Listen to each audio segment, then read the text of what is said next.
전쟁 없는 세상을 꿈꾸기에 전쟁을 연구합니다. 안녕하세요. 뉴스 멘터리 전쟁과 사랑 허준입니다. 안녕하세요. 윤지연입니다.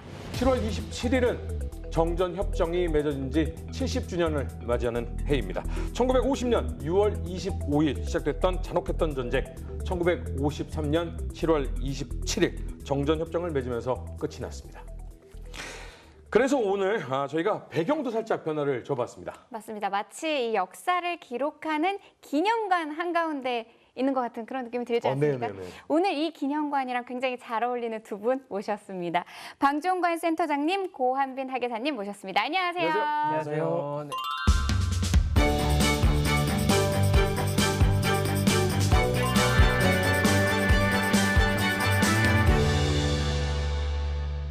오랜만에 뵙네요. 진짜 오랜만에 뵌 것 같아요. 그러니까요. 한 서너 달 됐습니다. 네, 너무 바쁘셨다면서요. 예, 그 박사학위 논문 쓰느라고 좀 바빴는데요. 쓰면서 내가 무엇을 모르고 있구나. 내가 모르는 게 뭔가를 깨닫는 그런 시간이었습니다. 네. 제가 또 우리 학예사님을 기념관에서 만나지 않았습니까? 그래요? 맞습니다. 네. 오랜만에 뵙습니다. 네, 그날 행사 때 뵈고 제가 깜짝 놀랐습니다. 그러니까요. 오늘 이 두 분을 모시니까 또 네. 주제가 굉장히 궁금해집니다. 그러니까요. 이렇게 바쁜 두 분을 모셨는데 오늘의 주제 먼저 확인해 보겠습니다. 부대 마크 아닌가요? 예, 보시면은 우리가 보통 이제 정식 명칭은 우리 부대 표지라고 부르죠. 이거 부대 마크인 건데 네. 딱 보시면 뭐 눈에 익으신 이제 부대 마크도 이제 보이실 거예요. 그런데 지금 저기 네 개가 사실은 이제 한 부대의 마크입니다. 그러니까 전쟁 중에 뭐 창설되고서부터 그 이후까지 이제 부대 마크가 조금씩 바뀌어온 것인데요. 그렇다면 제가 한 가지 좀 여쭤볼게요. 네네. 딱 보면은 이것이 이제 이 부대 마크는 어느 부대 마크인지는 아시겠죠? 백마부대인 게 뭐 그렇죠. 백마가 둘이나 이제 그려져 있어서 그럼 그렇죠. 이게 시간 순으로의 변천사인가요? 예, 맞습니다. 그럼 제일 초기 단계는 약간 삼각형 같은 저런 모양이었고 그렇죠. 구사단인가 봐요? 지금도 맞죠? 휴가 나오면 네. 그 군인분들 이제 팔에 저 파란색 바탕에 백마 그려져 있는 그렇죠. 저 마크는 많이 봤어요. 그렇죠. 그래요? 근데 저 삼각 마크는 저는 굉장히 생소한데요. 많은 분들이 보시자마자 저 부대 이제 백마부대 마크다. 우리 그 국군 구사단의 별명이 이제 백마부대 마크라는 거는 바로 이제 아실 수 있을 것 같은데 그 앞서서 그 마크가 쓰이기 전에 있었던 부대 마크들이 이제 순서대로 보여지고 있는 거예요. 그렇다면 제가 여기서 하나 좀 여쭤볼게요. 네. 그 백마부대라는 별명을 얻게 된 바로 그 유명한 전투, 백마고지 전투가 있잖아요. 네. 그 고지 전투 당시에 썼던 부대 마크는 무엇이었을까요? 백마고지 전투 때의 마크. 그러면 고지 모양이니까 첫 번째 아니에요? 저는 약간 뾰족하게 솟아오는 고지. 전 두 번째요. 왜요? 백마부대의 명칭이 생긴 게 이것 때문이라면서요. 그렇죠. 그러면은 뭐 그 전 아니겠어요? 구고지인가?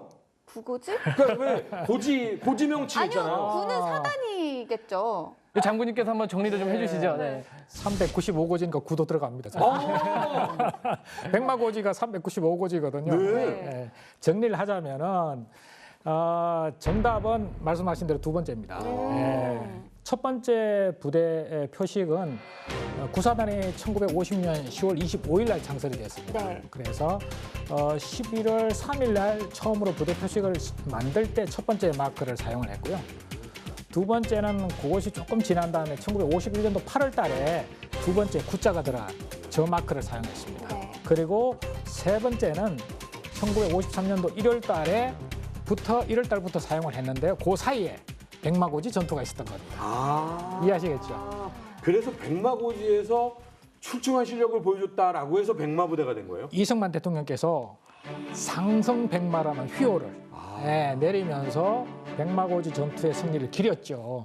그러니까 구사단 입장에서는 상성백마라는 휘호를 받았지 않습니까? 그러니까 부대 표식을 두 번째에서 세 번째로 바꾼 겁니다. 그러니까 백마고지 전투를 할 때는 두 번째 부대 표식을 달고 전투를 한 거죠. 오늘은 이 백마부대가 활약한 백마고지 전투에 대해서 말씀을 해주신다는 그렇습니다. 거죠. 예. 백마고지 전투는 사실 굉장히 유명한 전투 중에 하나죠. 네. 간략하게 개요만 말씀드리면요. 1952년도 10월 6일부터 15일까지 그러니까 열흘 동안 전투가 진행됐고요. 굉장히 격전 중에 격전이었던 겁니다. 특히 우리가 작년 초쯤에 지평리 전투를 통해서 미군들이 이제 중공군을 상대로 이기는 방법을 체득하고 자신감을 가졌다 이렇게 했지 않습니까? 미군들에게 지평리 전투가 있다면 한국군에게는 백마고지 전투가 있는 겁니다. 그런 측면으로 볼 수 있습니다. 근데 사실은요, 이 영화를 봐도 그렇고 고지 전투가 말씀하신 대로 뺏고 뺏기고 그 짧은 시간 뭐 낮에 탈환했다가 밤에 다시 뺏기고 뭐 이런 거의 반복인 거잖아요. 끔찍한 전투. 네. 그래서 그 어떤 전투들보다도 잔혹하고 병사들이 굉장히 힘들었을 것 같은데. 그렇습니다. 네. 근데 이때 지금 52년 전투라고 했잖아요. 52년 10월 6일부터 15일까지. 그러면 북한군이 확 밀고 내려왔다가 네. 우리가 인천 수복하고 위로 올라갔다가 네. 중공군이 밀고 내려왔다가 네. 다시 한번 우리가 밀고 올라간 이 시점이잖아요. 그렇죠. 요거 전 상황까지 그러면 전투 상황을 조금 정리를 한번 해주시면 좋을 것 같은데요. 그렇죠.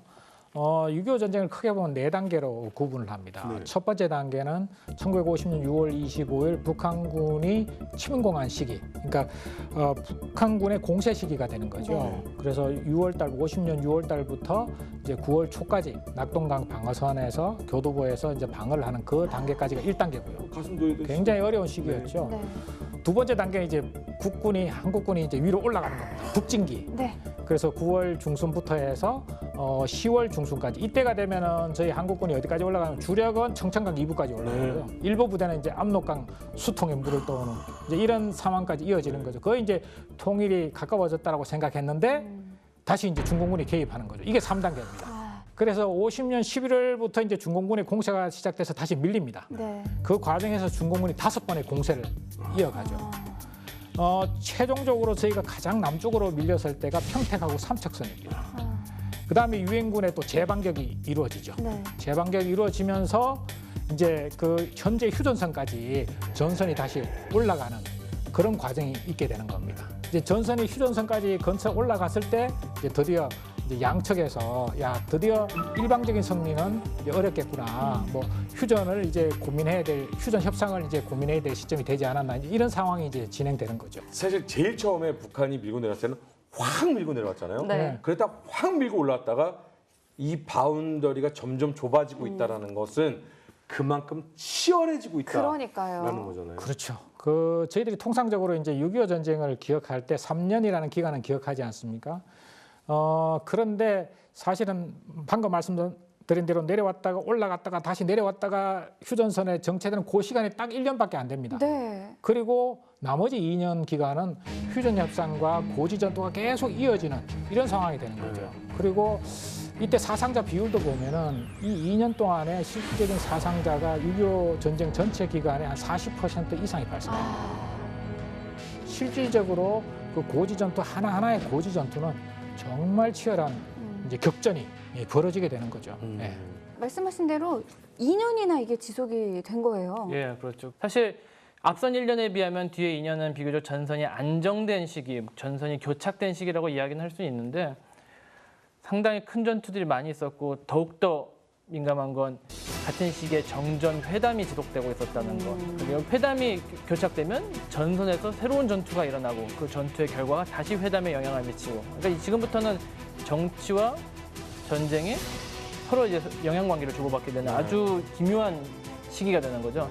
이 시기에 그야말로 이 정전을 잘 하기 위하여 정전 직전에 우리 땅을 조금이라도 더 찾기 위해서 했던 그 치열한 전투들이 그 2년의 긴 기간 곳곳에 이렇게 배어 있게 되는 거죠. 전쟁이 끝나면 정치가 시작된다라는 말이 있는데 6.25는 좀 다릅니다. 전쟁이 끝나지도 않았는데 어딘가에선 정치가 시작이 됐고 어딘가에선 아직도 전투가 벌어지고 있었는데 그것이 우리에게는 전쟁이었고요. 누군가에겐 정치였습니다. 그런데 우리에게가 바로 중동부 전선이었어요. 그렇습니다. 우리에겐 너무나도 끔찍했던 이 전투가 벌어지고 있는 이 상황. 백마고지는 정말 피해 전투였잖아요. 그렇죠. 근데 백마고지를 이해하기 위해서는 좀 먼저 살펴봐야 되는 곳들이 좀 있다면서요.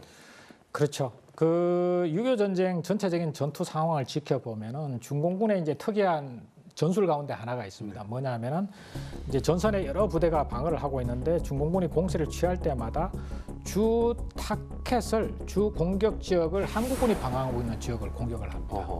예. 그래서 유엔군이 전체가 후퇴할 때는 그런 것들이 크게 식별이 되지 않았죠. 네. 그런데 지평리 전투 이후에 이제 미군들이 중공군의 전술에 대해서 어느 정도 적응을 하고 하는 과정에서 이제 미군들이 만만치 않다는 걸 식별하면서부터 이제 3차, 4차, 5차 공세 때는 한국군을 더 집중적으로 이제 공격하기 시작하죠. 그 가운데 한 3번에 걸쳐서 한국군 사단들이 전투에서 아주 고전을 하고 또 대규모 피해를 입고 또 전선 상황이 전체적으로 흐트러지는 위험에 빠지는 이런 상황이 이제 반복되죠. 대표적으로 51년도 2월 달에 횡성 전투. 이거는 이제 한국군 8사단이 있었고요. 그다음에 4월 달에 사창리 전투. 이때 이제 4차 공세 때 6사단이 사창리 지역에서 고전을 했던 사례가 있고요. 그리고 5월 달에 3사단과 9사단이 현리에서 또 역시 고전을 했던 사례가 있습니다. 이 부분을 전체적으로 이해를 해야 백마고지 전투의 진정한 의미를 우리가 알 수 있는 거죠. 중공군이 아무래도 이 후방 포격이 강력한 그리고 공중 지원이 강력한 이 미군 부대나 이 네. 유엔 부대보다는 한국군 부대를 주요 타겟으로 좀 삼은 거군요. 한국군 사단이 아무래도 미군보다는 장비나 이런 것들도 부족하고 네. 또 훈련이나 이런 것도 아무래도 좀 제한되는 측면이 있었죠. 그래서 그런 어떤 1951년도 초에 그런 주요한 전투를 한번 짚어보는 게 의미가 있습니다. 네. 한국군 방어선이 돌파되면서 이제 피해를 입었던 전투들이 참 많았었는데 횡성 전투부터 그러면 한번 살펴볼까요? 그렇죠. 이게 이 상황을 보면 이렇습니다. 평택 삼척선까지 저희들이 밀렸지 않습니까? 그다음에 이제 쭉 1월 말부터 이제 올라가죠. 원주를 먼저 수복을 합니다. 원주를 수복을 하고 그다음에 횡성을 확보하고 그다음 홍천 방향으로 공격해 들어가거든요. 이 도로가 5번 도로입니다. 5번 도로인데 이 작전을 라운드업 작전이라고 불러요. 네. 그런데 이 공격의 선봉에 8사단이 섰습니다. 네. 8사단이 섰어. 그래서 전선을 쭉 이제 미 10군단이 올라가는데 올라가다 보니까 전선이 딱 그 횡성 북방에서 이렇게 돌출부가 생성된 겁니다. 북쪽으로 이렇게 볼록하게 나왔고 그다음에 왼쪽에는 지평리가 이렇게 볼록하게 나온 겁니다. 이해하시죠? 네. 그러니까 유엔군의 입장에서는 쭉 전선이 평행하게 이렇게 올라가는데 횡성 지역에서 볼록하게 나오고 지평전세 지역에서 볼록하게 나오니까 중공군의 입장에서는 이 볼록하게 나온 부분을 공격해야 되겠다라고 생각한 겁니다. 그래서 2월 달에 공세를 시작하면서 횡성 지역을 먼저 공격합니다. 그런데 이때 8사단이 이제 공격해서 올라갈 때 어려운 점이 뭐냐 하면은 공격 작전을 하고 있었거든요. 네. 방어를 할 때는 다 준비를 하고 어깨를 그렇죠. 맞추고 대비를 하는데 네. 공격하는 과정이었기 때문에 텀도 많고 여러 가지 이제 부대 간격도 많이 있었고 이런 거죠.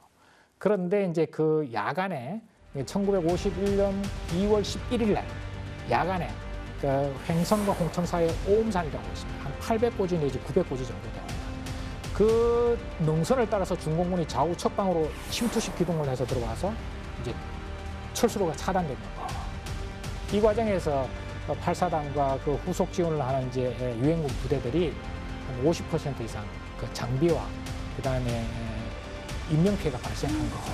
그래서 원주 밑으로까지 내려가서 재정비를 할 수밖에 없는 이런 상황이 발생한 거죠. 그럼 굉장히 이제 8사단도 전통이 있고 그 전까지 거의 뭐 용천지구 전투라든가 이런 데서 혁혁한 공을 세웠던 또 북진까지 앞 선봉에 섰던 부대인데 그 전투에서 사실 굉장히 많은 피해를 입었고 이제 그 과정에서 언젠가는 중공군에게 복수를 해야 된다. 뭐 이런 이제 그 각오를 다지게 되는 그런 계기가 되는 거죠. 그러니까 볼록 튀어나오는 그러니까 앞으로 밀고 나가는 그렇죠. 과정에서 튀어나왔던 부분을 중공군이 놓치지 않고 계곡 안쪽으로 들어오면서 허리를 탁 잘라 나오는 그렇죠. 공세를 펼친 거군요. 횡성을 먼저 쳤고 그 다음에 지평리를 친 겁니다. 근데 횡성에서 한국군이 그 피해를 입으면서 어느 정도 뒤로 이제 많은 피해를 입었죠. 그러면서 물러나니까 이제 지평전 더 준비를 단단히 한 거죠. 그래서 다행히 지평 전투는 이제 네. 미 2사단이 이길 수 있어요. 지평리를 막아낸 거고요. 그러면서 이제 돌파구가 더 이상 확장 안 되기 때문에 이제 어느 정도 수습이 됐던 겁니다. 그러면 사창리 전투는 어땠나요?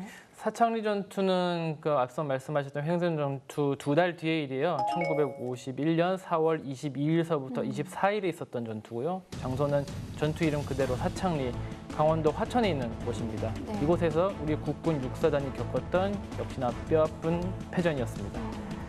전투 경황은 앞서 말씀하셨던 횡성 전투랑 유사한 측면이 많습니다. 국군 6사단은 석 달 전인 1951년 6월서부터 오산서부터 차곡차곡 북진을 하면서 그 중공군에게 빼앗겼던 이제 실지들을 네. 회복하고 있는 단계였어요. 어허. 그러니까 3개월 동안 북진을 잘 하고 있었죠. 네. 그리고 그 과정에서 4월 달에 이르렀을 때 이 육사단이 화학산에서 이제 사창리로 올라갈 준비를 하고 있었습니다. 공격 중이었죠.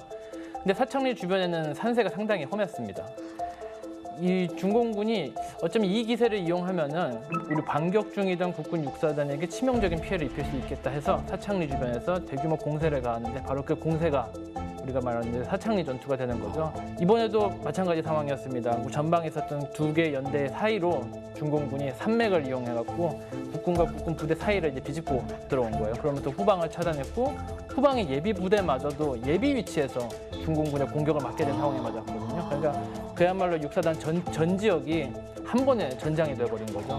근데 문제는 상당히 많은 장병들이 1950년 10월 중공군의 첫 개입 순간에 그 압록강에서 큰 피해를 입었던 기억을 갖고 있는 장병들이 많았습니다. 그때를 연상시켰던 장병들이 많았나 봐요. 다시 한번 전열이 무너지고 있구나 해서 육사단 장병들이 서둘러 철수를 준비를 했고 그 과정에서 전열이 완전히 무너진 거죠. 그래서 육사단 장병들은 물론이고 그들을 지원하고 있던 후방의 미군 포병 부대들까지 그 좁은 사창리 계곡에 전부 다 고립된 거예요. 그래갖고 어쨌든 목숨은 살아야 되니 상당수의 장비를 유기한 상태로 급하게 철수할 수밖에 없었고요. 그 과정에서 또 국군과 미군 모두 상당한 인명 피해를 발생을 했었던 또 그런 뼈아픈 사건이 있었습니다. 그래서 지금 두 번의 뼈아픈 또 패전을 네. 겪었고 현리로 그러면 한번 다시 또 넘어가 볼까요? 그렇죠. 항상 이기는 전투도 많은 교훈을 주지만은 네.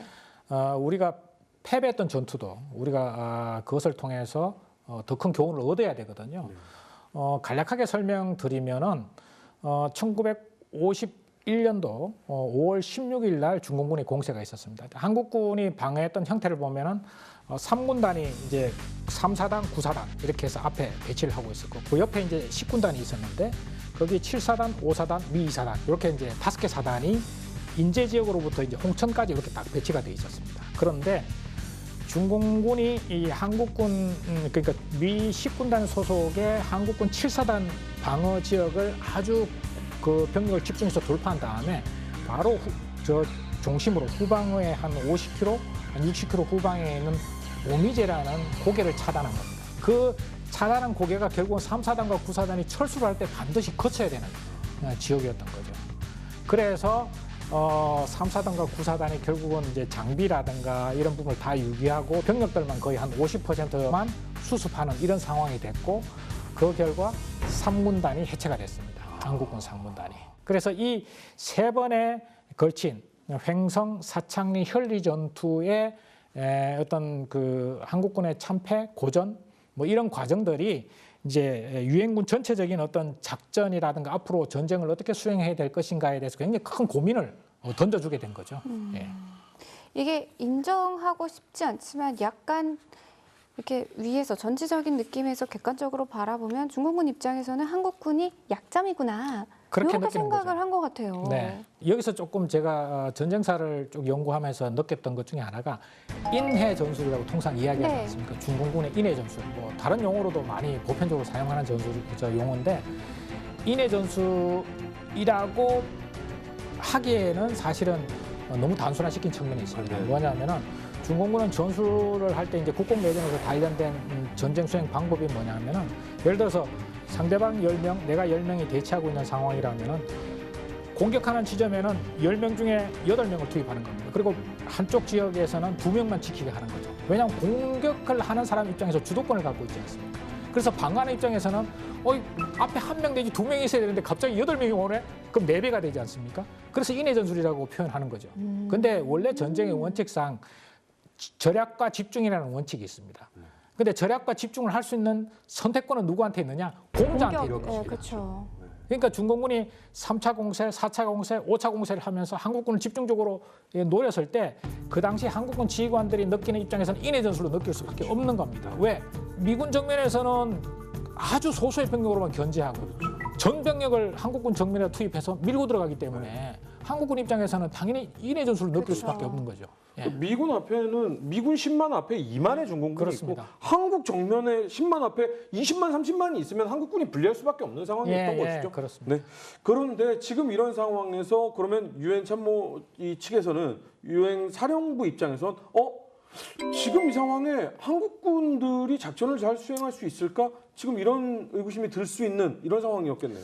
그렇죠. 그 당시에 이제 기록을 쭉 분석을 해보면은 이제 한국군 지휘부와 유엔군 지휘부의 생각이 조금은 달랐습니다. 아주 공통점도 있고 차원이 좀 다른 점도 있는데요. 첫 번째, 한국군 지휘부의 입장에서는 현재 이런 현상이 발생한 것은 기본적으로 한국군 사단의 장비와 이제 화기 이런 것들이 부족해서 문제가 발생한 것이다. 첫 번째 문제는 이제 화기와 장비의 문제를 첫 번째 문제를 식별했고요. 두 번째는 그러면서도 동시에 우리가 북진에 나가는 과정에서 또 철수하면서 고참병들이 사실 많이 손실이 됐거든요. 사상자가 발생하다 보니까 신병들을 이제 보충해서 하다 보니까 충분히 훈련이 안 된 상태에서 중공군 공세를 3차, 4차, 5차를 받다 보니까 이런 현상이 발생했다. 그러니까 선 장비 부족, 두 번째 이유는 훈련 부족 이렇게 생각을 한 겁니다.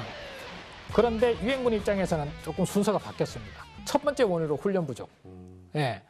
왜 훈련 부족이라고 이야기했냐면 현대전은 굉장히 복잡한 여러 가지 전투 요소를 아주 유기적으로 결합해서 운용을 해야 되는데 포병, 항공기 뭐 이런 것들을 포함해서 그런 것들을 한국군이 잘 운용할 수 있는 준비가 안 돼 있다. 예. 이제 그렇게 생각을 한 것이고요. 그래서 심지어는 또 이제 그 어떤 한국군 지휘관들의 어떤 지휘 능력 이런 것들을 문제 삼아서 당시에 미 국방장관은 마셜 장관이었습니다. 2차 세계대전 때 직접 이제 현역으로서 근무했던 분이기는 한데 무엇을 검토해라고 그랬냐면 미군 지휘관 밑에 한국군 부대를 집어넣는 걸 한번 검토해봐라. 쉬운 말로 하면 미군이 사단장하고 한국군은 연대장하고 대대장만 하는 것도 한번 검토해봐라 이렇게 이야기를 했습니다. 그 정도로 이제 지휘 능력에 대해서 좀 불신감을 갖고 있었죠. 그런데 여기서 또 하나의 우리가 확인해야 될 거는 뭐냐 하면은 한국군 지휘부든 유엔군 지휘부든 한국군의 전투 의지, 싸우겠다는 의지, 그거는 확실히 믿을 수 있다. 네.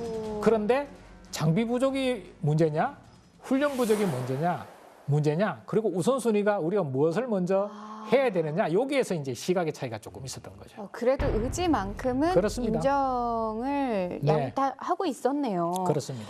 근데 지금 전쟁 상황이다 보니까 뭐 아무리 다 만장일치로 보니까 훈련이 부족하다라고 정해지더라도 지금 전쟁 상황에서 어떻게 훈련을 할 것이며 그렇죠. 이거에 대한 해결책도 있어야 될 것 같거든요. 그 당시에 우리 한국군의 훈련 체계에 대해서 조금 더 정리할 필요가 있습니다. 네. 이제 병사들의 입장에서 한번 볼까요? 제가 참전 용사 어떤 분한테 직접 들었던 사항인데요. 이제 당시에 유엔군이든 저희 한국군이 다 M1 소총을 사용하지 않습니까? 그래서 신병들이 실제로 당시에 훈련을 받고 전선에 투입되는데 훈련을 받는 기간이 1주 내지 2주밖에 안 됐습니다. 그래서 제식 훈련 몇 번 하고 M1 소총 몇 번 쏘아보고는 바로 전선에 투입되는 겁니다. 그래서 심지어는 어떤 현상이 있었냐면은 첫 전투에서 M1 소총은 8발 그 클립이 돼 있거든요. 네. 그래서 땅땅땅땅 8발 쏘고 나서 그럼 핑 하고 이렇게 클립이 튕겨 나갑니다. 네. 문제는 튕겨 나오고 나면 클립을 다시 집어넣어야 되는데 그 훈련을 안 받았던 겁니다. 그냥 몇 발만 쏘아보고 바로 전선에 투입된 거죠. 그래서 부대장님, 소대장님 이거 어떻게 합니까? 라고 하다가 사상자가 발생한 경우도 많았다는 거죠. 재장전을 할 줄 몰라서. 그게 그 정도로 훈련이 부족했던 겁니다. 그리고 당시에 이제 소대장이나 이런 직책에 임명되는 사람들도 대부분이 현지 인관이다 그래서 현장에서 부사관 중에 장교로 임관시키거나 이런 식으로 해서 충분히 몇 개월간 훈련을 못 시킨 상태에서 전선에서 임관되는 경우가 많았고요. 후방에서 임관 교육을 시키더라도 불과 한 10여 주 정도, 한 석 달 정도 훈련시킨 다음에 또 전선 상황이 급하면 바로 훈련하다가 다시 전선으로 투입되고 이런 상황이 됐던 거죠. 6.25 전쟁 이전에 그 데이터를 분석해 보면요, 한국군 사단 중에 대대급 이상 훈련을 한 사단이 거의 없습니다. 대부분 다 소부대 훈련, 소대, 중대 훈련하다가 바로 전쟁이 터져버렸습니다. 훈련을 해나가는 과정이었죠. 그러니까 대부대 훈련, 대부대 지휘를 해본 적이 없는 상태에서 중공군이 절약과 집중을 통해서 밀고 들어오니까 현상이 발생이 된 거죠. 한미 이제 지휘부가 또 유엔군 지휘부하고 한국군 지휘부가 논의해서 만든 대책이 바로 야전 훈련 센터입니다. 필드 트레이닝 센터, 야전 훈련 센터 이런 이제 제도를 만든 거죠. 아, 그럼 전쟁 중이에요? 예, 훈련을 이제 시켜야 되겠다. 그래서 사단별로, 그러니까 각 군단장들 책임하에 군단별로 필드 트레이닝 센터를 운영을 하되 사단별로 교육기간은 훈련기간은 8주. 그리고 개인 훈련부터 대대 전술 훈련까지 훈련을 시킨다. 그리고 마지막 단계에서는 사단 참모들, 연대 참모들하고 다 모여서 지휘소 훈련을 한다. 그리고 마지막으로 훈련 수준이 어떤지 검열까지 한다. 근데 그때 훈련 강도가 굉장히 셌다 그럽니다. 하루에 10시간. 하루에 10시간. 그다음에 주 60시간. 그리고 그중에 30%는 반드시 야간 훈련. 고강도 훈련을 한 거죠. 아니 근데 그 시간이 있나요? 아니 물론 그렇게 훈련을 하면 아니 진짜 클립 자체 재장전 자체도 못하던 그 병사들을 훈련시키기에는 너무 좋은 훈련이긴 하지만 지금 이게 없었던 병사를 훈련시켜서 집어넣는 게 아니라 있는 병사를 전장에 있는 병사를 훈련을 시키면 전장터에서 빼와야 되잖아요. 그렇죠. 이게 가능해요? 그래서 그 훈련을 받는 사단은 전선에 언제든지 48시간 이내에 투입될 수 있는 위치에서 훈련을 한 겁니다. 아, 전장 근처에서 한다. 그렇죠. 그래서 구사단 같은 경우는 백마고지가 뭐 철원 근방에 있지 않습니까? 그래서 어디서 했냐면은 남양주시, 지금의 남양주시 진접읍 부근에서 FTC 훈련장을 설치했던 겁니다. 아니, 심지어 근처에서 했구나. 그렇죠. 근데 이제 진접읍에서 철원까지 거리로 따지면 딱 70km 정도가 나옵니다. 그러니까 행군 2번 할 거리에 있네요. 이틀 거리, 이틀 거리. 그러니까 적어도 중공군의 공세가 예상되면 정보 판단을 하지 않습니까? 정보 경고할 수 있는 시간. 그다음에 최소한의 전방 부대가 중공군의 첫 번째 공격을 어느 정도 저지할 수 있는 시간. 그러고 나서 FTC 훈련하고 있는 사단들도 바로 전방에 투입될 수 있는 굉장한 결단을 필요로 한 겁니다. 사실은. 그러네요. 예, 지휘부에서 굉장히 이것을 하지 않으면은 앞으로 전쟁을 뭐 몇 개월 만에 전쟁이 끝나는 상황도 아니었기 때문에 전선을 유지하고 앞으로 전쟁을 성공적으로 마무리하기 위해서는 이것이 꼭 필요하다. 그래서 상당한 위험을 감수하고 이 시스템을 도입한 겁니다. 근데 무조건 30% 이상은 야간 훈련이다라고 한 특별한 이유도 있는 걸까요? 중공군이 주로 야간에 공격하니까요. 걸어서 딱 이틀 거리에 있는 행군 2번 할 거리에서 예. 10시간씩 야간 훈련해가면서 우리 병사들 그렇습니다. 이게 정말 연습해서 훈련하고 전장터에 투입이 됐었던 거네요. 그래서 구사단이 훈련받은 과정을 좀 다시 한번 정리하면요. 구사단은 51년도 8월 18일부터 10월 12일까지 8주간 진접 일대에서 훈련을 받습니다. 훈련을 다 받고 미군 이제 검열관들이 평가를 검열을 딱 해본 결과 전투력이 상당히 향상됐다. 아주 향상됐다고 판정을 받습니다. 그래서 51년도 10월 달에 다시 전방으로 올라갑니다. 실제로 백마고지 전투 지역으로 그 당시에 올라갔습니다. 네. 올라갔는데 마침 51년도 11월 달에 중공군이 소규모 공세를 했습니다. 백마고지 일대를 공세를 했는데 그것을 성공적으로 일단 격퇴를 했습니다. 한번 피탈됐다가 다시 역습해서 확보를 한 거죠. 그러면서 이제 한번 우리가 훈련받은 효과가 있네? 중공군도 격퇴할 수 있겠네? 이 자신감을 이제 쌓아간 거죠. 예비고사 같은 거. 그렇죠. 네, 예비고사 맞습니다. 네. 적용받은 겁니다. 네. 그런데 더 이제 사단장이나 그때 지휘관들이 참 잘한 것이 뭐냐면은 그 이제 52년도로 넘어왔지 않습니까?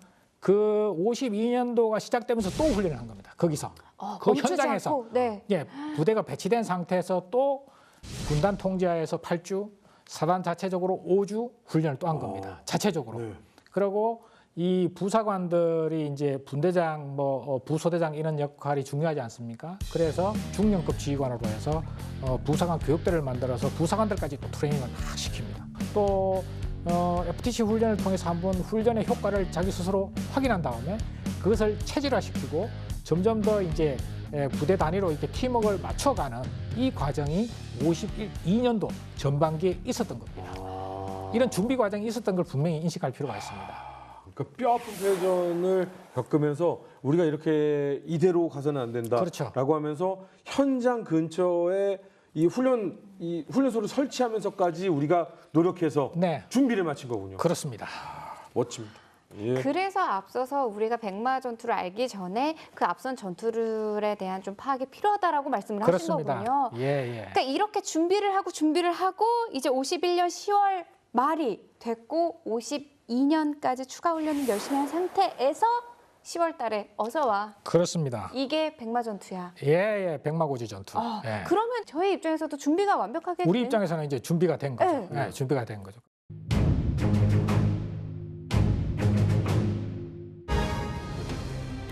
유엔군 파병에 맞서 중공군이 참전하자 한국군은 중공군의 인해 전술을 상대해야 했다. 하지만 전투마다 중공군에 의해 방어선이 돌파되며 대규모 피해 상황이 반복된다. 이에 미군은 한국군은 전투 의지는 높으나 전투 지휘 능력이 부족하다는 것을 깨닫는다. 미군은 각 분단에 야전 훈련센터를 설치해 한국군에게 8주간의 훈련을 실시한다. 훈련을 마친 한국군 구사단은 백마고지 일대에 배치되어 전열을 가다듬는다. 학교사님 원래 여기 이름이 백마고지예요? 아닙니다. 사실 우리 고지에는 원래 자연적인 지명이 없는 곳이었어요. 사실 우리가 지금 백마고지라는 이름으로 좀 너무 잘 알려져서 그러는데 고지는 이름이 없었고요. 저희가 보통 그 군용지도 위에서 보면은 고지에다가 삼각형 딱 그런 네. 숫자 적혀 있잖아요. 네. 해발고지. 네. 딱 그거로만 읽어서 보통 당시에는 395고지 이렇게만 불렀고요. 우리가 알고 있는 그 백마고지란 명칭은 이 전투가 있었던 실시간으로 붙은 별명이었습니다. 왜요? 거기 하얀 말이 뭐 있었어요? 그게 사실 정말 여러 가지 설이 있는데요. 확실히 얘기할 수 있는 건 고지의 이 별명, 백마고지라는 별명은 전투 중에 붙었다는 거고요. 아마 제 생각에는 이런 것 같습니다. 당시 언론 보도가 이 전투가 열흘 동안 진행이 됐었는데 이 전투가 벌어지는 실시간으로 국내 언론은 물론이고 외신 기자들까지도 이 전투 현장 멀리서 바라보면서 이 전투의 추이에 관심을 갖기 시작했거든요. 그 과정에서 이 이름도 없는 고지를 보도를 해야 되는데 어떤 별명을 만들 것이냐 해갖고 아마 기자들이 현장에서 붙인 이름일 거라는 설이 일단 가장 유력하고요. 근데 하필 왜 백마일까 했을 때는 당시 고지에는 산이 정말 나무 한 그루 없는 아주 휑한 민둥산이었거든요. 더구나 거기에다가 양측에 하도 포격을 많이 해서 흙이 하얗게 드러나 있는 상태였다고 합니다. 근데 마치 이제 그 멀리서 바라봤을 때는 흰 말이 바닥에 누워 있는 것처럼 보인다. 말처럼 이렇게 뭐가 매끈한 흰 무언가가 누워 있는 것처럼 보인다고 해서 백마고지라고 이름을 붙였다고 하고요. 또 전투가 실시간으로 진행 중이니까 사실 기자들도 이곳 장소, 싸우고 있는 부대 이름 정확하게 얘기할 수 없거든요. 네네. 다 작전 보안이니까. 그래서 기자들이 현장에서 그 고지를 딱 둘러보고 그 자리에서 그냥 기자들이 창의성을 발휘해서 만든 어떤 별명, 이 고지 무슨 고지다. 어떤 지명을 말하지 않고 그 고지를 부르기 위해서 별명을 만든 것처럼 보입니다. 백마고지 위치를 조금 시청자분들을 위해서 조금 설명을 드릴 좋습니다. 필요가 있을 것 같습니다. 현재 휴전선 바로 밑에 있는 겁니다. 그러니까 철원이라고 하면 기억나는 게 있죠. 철의 삼각지대. 네. 철의 삼각지대. 네네네. 그렇죠. 그래서 위에 보면 평강, 그다음에 왼쪽 하단에는 철원, 오른쪽은 김화. 이렇게 이제 철의 삼각지대가 형성되는 네. 겁니다. 이렇게. 그래서 백마고지는 철의 삼각지대의 맨 좌측 하단에 해당됩니다.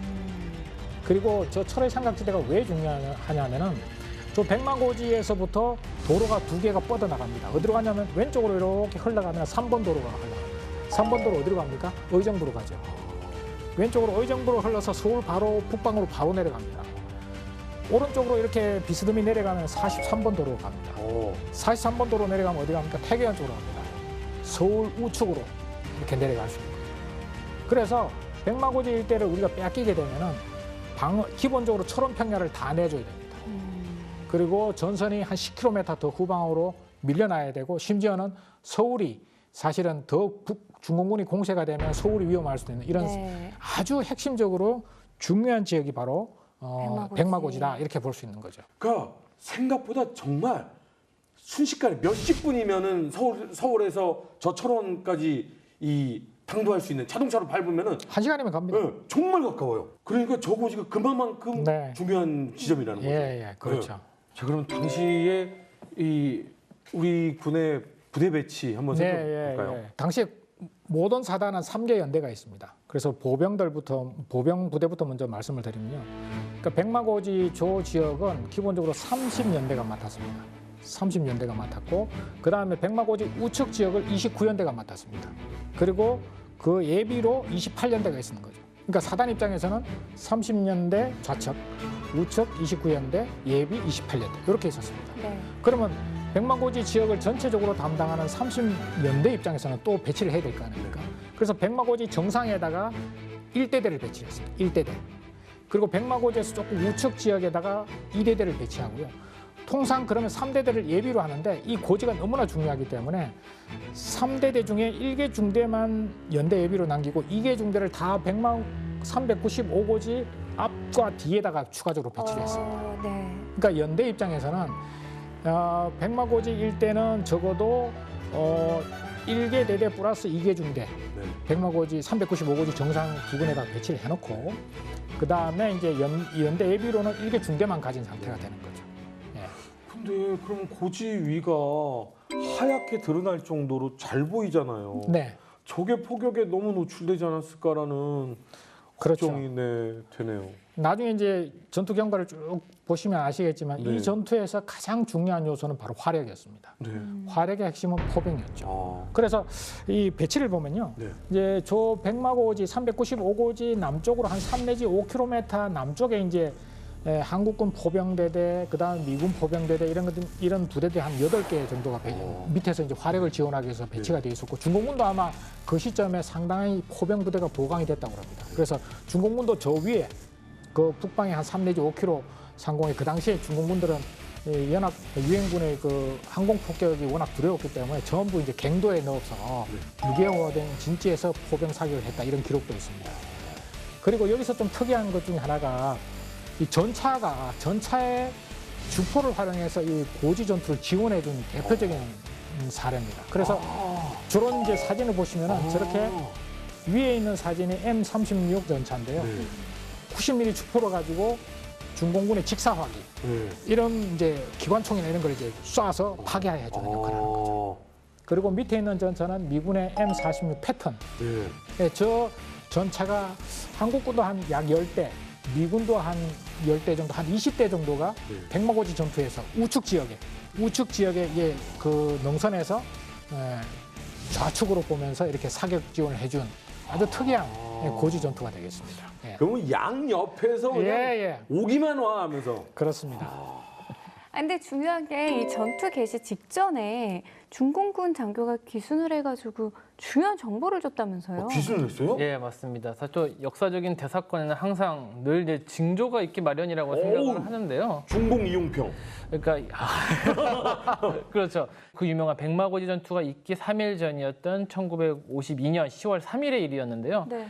고지를 지키고 있던 그 30년대 진지 앞으로 중공군 장교 하나가 자진해서 투항을 해옵니다.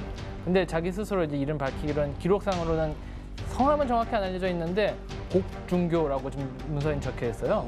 이게 이름이 아니라 중교면은 그 중령 계급을 의미하는 겁니다. 그러니까 곡시성을 가진 중령 계급을 가진 중공군 장교가 투항을 해왔다는 건데 바로 이제 사단본부로 압송이 됐죠. 그리고 이제 신문을 했는데 이 사람이 굉장히 협조적인 자세로 지금 굉장히 큰 일이 지금 일어나고 있다라는 걸 구체적으로 얘기를 하는데 정말 많은 내용들을 진술했다고 알려졌지만 핵심은 이거였습니다.